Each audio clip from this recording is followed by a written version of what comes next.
अभी 12 बजे के करीब सूचना मिली थी कि केबल कहीं टूट के टीन सेट पे रख गई है।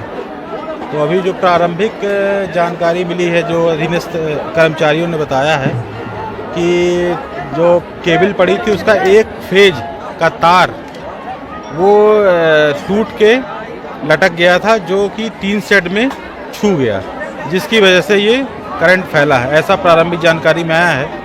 अभी विस्तृत जांच की जाएगी कि असली कारण क्या है।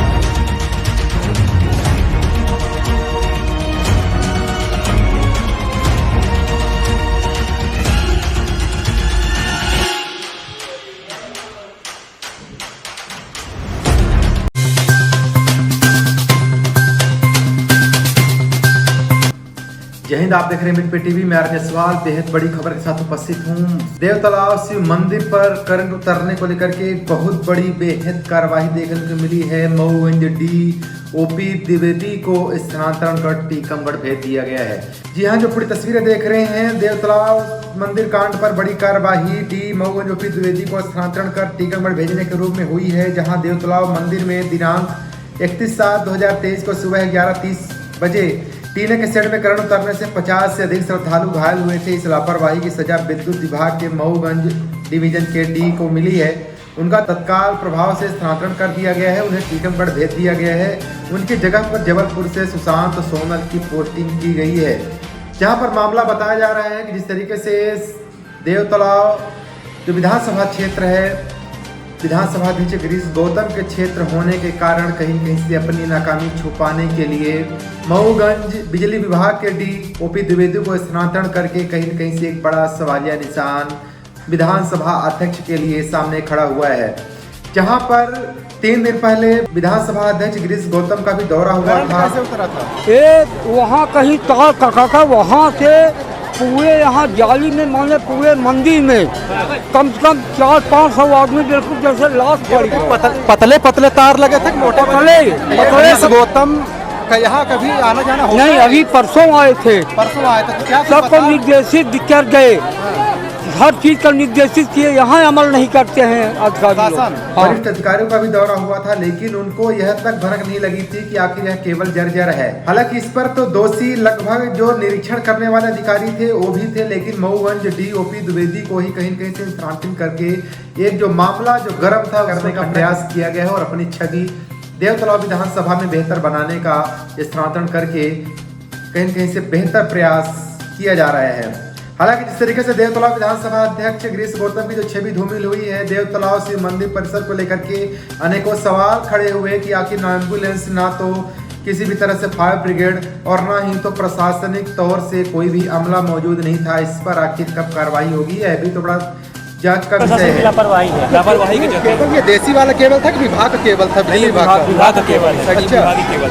तो ये आप पुलिस प्रशासन देख रहे हैं या अभी देख रहे हैं? इसके पहले के स्टाफ यहाँ पे नहीं था। यहाँ क्या फायर ब्रिगेड या फिर पुलिस का 100 नंबर या फिर एम्बुलेंस या कुछ था? पहले से नहीं था, कुछ नहीं था यहाँ कुछ नहीं खड़ा हुआ था। एक प्रशासन के कर्मचारी नहीं था यहाँ पे। अच्छा, बड़ा दिलचस्प होगा क्या कि इस पर कार्रवाई कब होगी। हालांकि जिस तरीके से स्थानीय की माने तो वहाँ पर लगभग 150 की संख्या में श्रद्धालु करंट के चपेट में आए थे, लेकिन SDM के अनुसार 35 की पुष्टि की गई थी, मृत्यु की पुष्टि कुछ भी नहीं की गई थी। जहां पर लगभग 56 लोग की जो लिस्ट है वो कहीं कहीं से देखने को मिली थी अस्पताल परिसर में भर्ती होने की। हालांकि इस पर CGM जबलपुर के द्वारा एक बड़ी कार्रवाई की गई है, जो कि OP द्विवेदी को टीकमगढ़ भेज दिया गया है और जबलपुर से D सुशांत सोनल को मऊगंज का प्रभार दिया गया है। हालांकि दूसरी तरफ तस्वीरें आ रही है देवतालाब शिव परिसर को लेकर के, जहां पर बचाव कार्य में लगे 2 युवकों को रीवा पुलिस अधीक्षक के द्वारा प्रशस्ति प्रमाण पत्र के साथ में 2-2 हजार रुपए की सहायता राशि प्रशस्ति के रूप में दी गई है। हालांकि इस पर बड़े सवाल होते हैं कि जिस तरीके से देवतालाब शिव परिसर देवतालाब विधानसभा के अधीनस्थ आता है और वह क्षेत्र विधानसभा अध्यक्ष गिरीश गौतम के अधीनस्थ है और कहीं कहीं से पूरे प्रदेश में किरकिरी हुई थी एक लापरवाही को लेकर, जिसमें जो श्रद्धालु थे करंट के चपेट में आए थे, लेकिन उस नाकामी को कहीं कहीं छुपाने का प्रयास किया जा रहा है। और जिस नाकामी में कई बार आवाज उठाने का कई समाज सेवक द्वारा किया गया था, लेकिन किसी भी तरह से ध्यान नहीं दिया गया। एक बड़े सवाल ये होते हैं कि जब निरीक्षण किया गया था, निरीक्षण के दौरान क्या केवल डैमेज थी। अगर डैमेज थी उस वक्त आखिर बदलाव क्यों नहीं किया गया था? उस केबल के नीचे जो गार्डिंग होना चाहिए तो उस गार्डिंग को आखिर क्यों नहीं लगवाया गया था? ये तो पहले से ही जांच करना चाहिए था। आखिर ये जांचकर्ता पर कार्रवाई कब होगी, ये तो बड़ा सवाल होता है। क्या केबल टूट जाने से केवल एक ही बिजली विभाग के डी पर ही कार्रवाई होना एक जायज है? यह आप पर छोड़ता हूँ, आप तय करके कमेंट करके बताना भूलिएगा। क्या बिजली विभाग की लापरवाही थी या फिर वहाँ मंदिर परिसर के भी जिम्मेदार हैं उनकी भी लापरवाही थी? आखिर इस पर कंप्लेन करने की जो अवैध थी उस पर तो कई ऑनलाइन के सिस्टम और ऑनलाइन के सिस्टम पे कंप्लेन नहीं हुआ। इसके बाद जब निरीक्षण करने अधिकारी पहुंचे थे और जबकि विधानसभा अध्यक्ष गिरीश गौतम भी पहुंचे थे तो आखिर इनसे शिकायत क्यों नहीं की गई थी? ये कहीं से बड़े गंभीर सवाल होते हैं। हालांकि बड़ी बेहद बड़ी कार्रवाई माऊगंज के अधीनस्थ देव तालाब शिव परिसर मंदिर में करंट फैलने को लेकर के बड़ी कार्रवाई बिजली विभाग के डी ओपी द्विवेदी पर गाज गिरने की कहीं से एक खबर सामने देखने को मिल रही है।